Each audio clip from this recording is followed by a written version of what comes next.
Buonasera.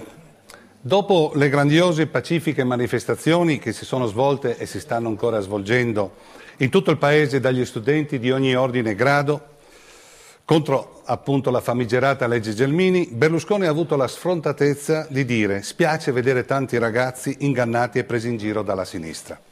Non capisce il Re Sole di Arcore che quando si tocca una materia che interessa direttamente gli studenti, le famiglie e gli insegnanti, questi si leggono bene la legge, se la studiano a fondo, e così le sue televisioni, i suoi slogans non bastano più a rovesciare la realtà dei fatti.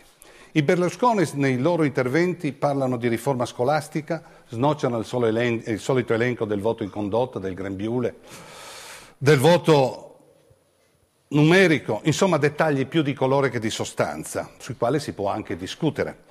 Ma che riforma è questo se comporta tagli alla scuola pubblica per quasi 8 miliardi? È evidente che Tremonti ha voluto far cassa risparmiando sull'istruzione pubblica. Dico pubblica perché il Presidente del Consiglio ha recentemente dichiarato che aumenterà invece i finanziamenti alle scuole private, ma che forse è meglio dire scuole cattoliche. Con questi minori finanziamenti saranno tagliati 87.341 insegnanti precari e 44.500 persone del personale tecnico-amministrativo. È difficile spiegare che un maestro è meglio di 3. Con meno insegnanti sarà la fine anche del tempo pieno.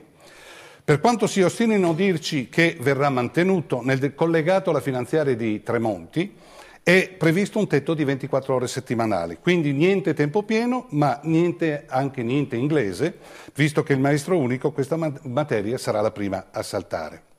E poi l'università e la ricerca. Anche su questo segmento i tromboni del centrodestra continuano a mistificare sulle cifre.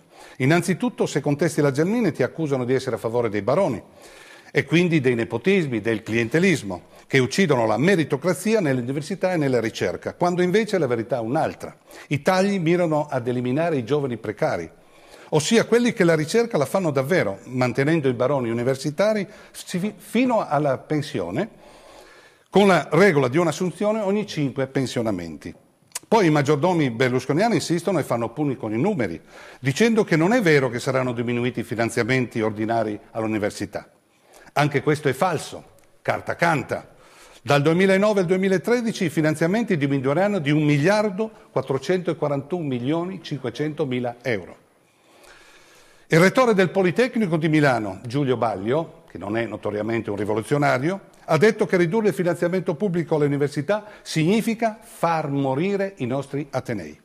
L'università e la ricerca, che era già reieta in Italia rispetto alla media europea e alle nazioni più evolute, con questi tagli ci porterà sempre più lontani rispetto a questi paesi. Serve perciò una vera, seria riforma che, ad esempio, razionalizzi i corsi di laurea che oggi sono migliaia, senza possibilità di sbocchi futuri nel mondo del lavoro. Bisogna chiudere centinaia di strutture universitarie periferiche solte come funghi negli ultimi anni e che spesso danno un'istruzione mediocre. Insomma, all'università e alla ricerca servono riforme profonde e maggiori investimenti, altro che tagli. È urgente intervenire perché altrimenti i nostri migliori ricercatori se ne andranno all'estero dove il talento è premiato.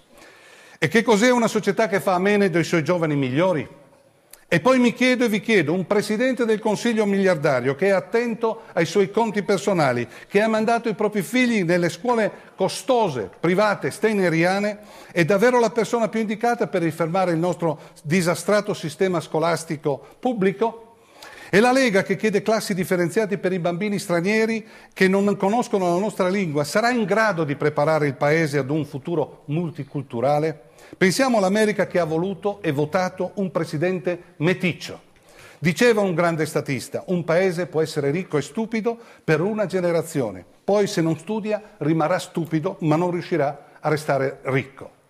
Voglio chiudere con una frase pronunciata recentemente dal premio Nobel Dario Fo all'Università Statale di Milano. Oggi Marone vuole denunciare gli studenti che occupano le università. Povero Maroni, povera Lega. Ieri dicevano al servizio di quelli che chiamavano popolo. Oggi sono al servizio di quello che Bossi chiamava il mafioso di Arcore.